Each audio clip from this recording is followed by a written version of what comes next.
तमाम किसान भाइयों को अस्सलाम वालेकुम। लेट कास्ट गंदा में पोलिनेशन का मरहला सबसे अहम मरहला होता है और इसी मरहले पे यह तयन होता है कि आपकी गंदम कितनी पैदावार फराहम करेगी। अगर गंदम के सिट्टे में पोलिनेशन का मरहला ज़बरदस्त और ज़्यादा हो तो उससे सिट्टे में दानों की तादाद में इजाफा होता है। अगर गंदम के सिट्टे में पोलिनेशन का मरहला कम हो, कमज़ोर हो, थोड़ा हो तो उससे पैदावार में काफ़ी ज़्यादा कमी आती है। तो बहुत से किसान इस मरहले के बारे में नहीं जानते, तो ये बहुत ही अहम मरहला है। लेट कास्ट गंदम से बेहतर पैदावार लेने के लिए पोलिनेशन के मरहले में 4 एहतियाती तदाबीर या 4 काम करना बेहद ज़रूरी होता है। तो सबसे पहले पोलिनेशन क्या है, तो इसके बारे में मैं आपको थोड़ा सा बता दूं। देखिए, पोलिनेशन गंदम के सिट्टे में नर और मादा पोलन का मिलाप होता है, जिससे गंदम के सिट्टे में दाना बनता है। तो जिस गंदम के सिट्टे में नर और मादा पोलन का मिलाप ज़्यादा होता है उस गंदम के सिट्टे में दानों की तादाद ज़्यादा बनती है, और जिस गंदम के सिट्टे में नर और मादा पोलन का मिलाप कम होता है, थोड़ा होता है, उस गंदम के सिट्टे में दानों की तादाद कम बनती है। तो ये सबसे अहम मरहला होता है। सबसे पहला काम, जिस वक्त गंदम पोलिनेशन के मरहले पर पहुंच चुकी है उस गंदम की ज़मीन को खुश्क नहीं होना चाहिए, क्योंकि ज़मीन खुश्क होने से गंदम में पोलिनेशन का जो मरहला है वो काफ़ी ज़्यादा मुतासर होता है। तो इस मरहले पर ज़मीन में तारवतर का होना बेहद ज़रूरी है। जो ज़मीन खुश्क हो चुकी है, अगर उसमें पोलिनेशन का अमल शुरू हो गया है तो उसको पानी लगाना बेहद ज़रूरी है, या जिसको आप पहले पानी लगा चुके हैं उस ज़मीन में तारवतर मौजूद है, पोलिनेशन का अमल शुरू हो चुका है, तो फिर आपको पानी लगाने की ज़रूरत नहीं है। दूसरी जो सबसे अहम बात, लेट कास्ट गंदम में पोलिनेशन के अमल को बेहतर बनाने के लिए इसमें पोटाश का इस्तेमाल करना बेहद ज़रूरी होता है, क्योंकि पोटाश ही वो फर्टिलाइज़र है जो गंदम में जितनी भी हम खादें इस्तेमाल कर चुके हैं उन तमाम तर खादों को यकजा करके दाने की तरफ लेकर जाती है। पोटाश के इस्तेमाल करने से गंदम में इतनी ताकत आ जाती है कि एक तो उसमें पोलिनेशन का जो मरहला है वो ज़बरदस्त होता है, दूसरा जो है उस गंदम में इतनी ताकत आ जाती है कि वो गर्म हवा या गर्मी को बर्दाश्त करने के काबिल हो जाते हैं, जिससे गंदम की जो पैदावार है उसमें काफ़ी ज़्यादा इजाफा होता है। तो पोटाश के इस्तेमाल करने से दानों की तादाद में भी इजाफा होता है, इससे दाने के वज़न साइज़ में भी इजाफा होता है।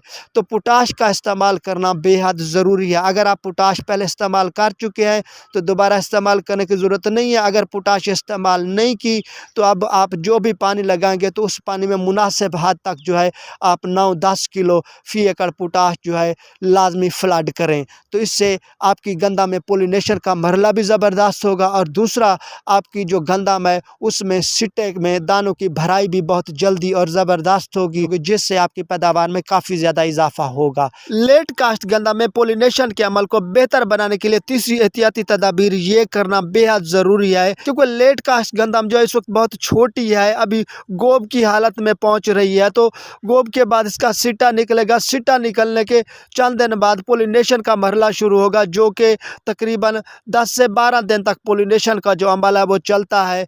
तो उस वक्त तक काफ़ी ज़्यादा गर्मी पड़ चुकी होगी। तो लेट कास्ट गंदम में पोलिनेशन के अमल को बेहतर बनाने के लिए उसको गर्मी से बचाना बेहद ज़रूरी है। तो ये बहुत ही आसान है। जिस वक्त लेट कास्ट गंदम में पोलिनेशन का अमल शुरू हो तो उस वक्त गंदम को पानी लगाना बेहद ज़रूरी है, क्योंकि पानी लगाने से जो ज़मीन का टेम्परेचर है वो फ़िज़ाई टेम्परेचर से 9-10 सेंटीग्रेड नीचे गिर जाता है। अगर फ़िज़ाई टेम्परेचर 33-34 सेंटीग्रेड पे पहुंच चुका है, अगर आप अपनी गंदम को पानी लगा देते हो तो आपकी जो गंदम की ज़मीन का जो टेम्परेचर है वो उससे 9-10 सेंटीग्रेड कम हो जाएगा। तो आपकी जो ज़मीन का जो टेम्परेचर है वो 23-24 सेंटीग्रेड तक होगा। तो पोलिनेशन के अमल को बेहतर बनाने के लिए 20 से 25 सेंटीग्रेड का होना बेहद ज़रूरी है। इससे अगर 25 सेंटीग्रेड से ज़्यादा टेम्परेचर हो तो इससे पोलिनेशन का अमल बहुत ज़्यादा मुतासर होता है, जिससे गंदम में दानों की तादाद बहुत कम बनती है।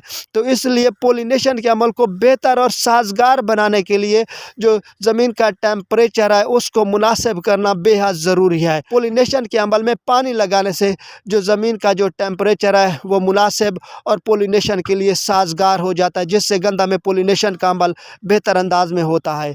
तो चौथी जो आपने एहतियाती तदाबीर वो ये करनी है कि गंदम में पोलिनेशन के अमल के दौरान आपने गंदम पर किसी किस्म का कोई भी स्प्रे नहीं करना, क्योंकि गंदा में उसके ऊपर बूर लगा हुआ है पोलिनेशन के लिए। स्प्रे मशीन के प्रेशर से वो बूर जो है गिर जाता है, जिससे पोलिनेशन का अमल काफ़ी ज़्यादा मुतासर होता है। तो इसलिए पोलिनेशन के अमल के दौरान आपने गंदा पर किसी किस्म का कोई भी स्प्रे नहीं करना।